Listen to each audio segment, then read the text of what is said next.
I'm Alexa and we are making oatmeal chocolate chip cookies. For my independent variable, I decided that I was going to change the eggs. This can be useful for anybody who is allergic to eggs or who is vegan and needs a substitute. So I looked up different substitutes for eggs and a great one was bananas.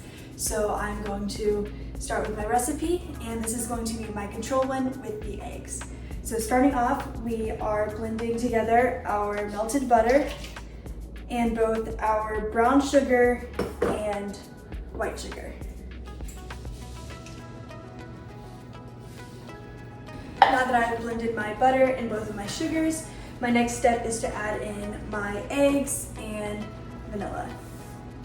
So I'm going to pour my 2 eggs in and my 1 teaspoon of vanilla.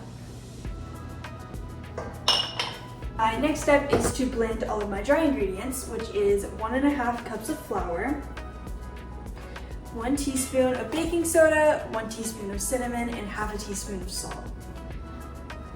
I'm going to mix that all together in this bowl. And then after I finish mixing this, I will add this to our wet ingredients.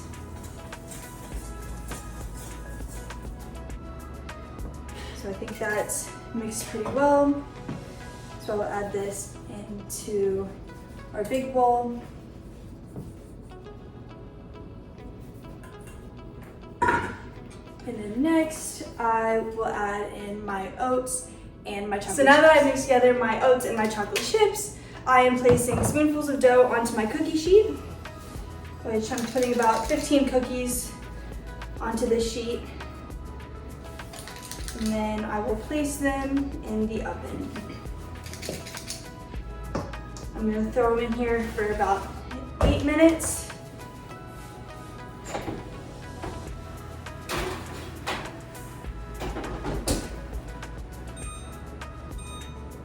Now that I am almost done with my control recipe, or my recipe 1 with the eggs, I will be beginning my recipe 2, which is the exact same process, exact same ingredients, except I will be using the banana substitute instead of the eggs. Then I will be back with my results from both.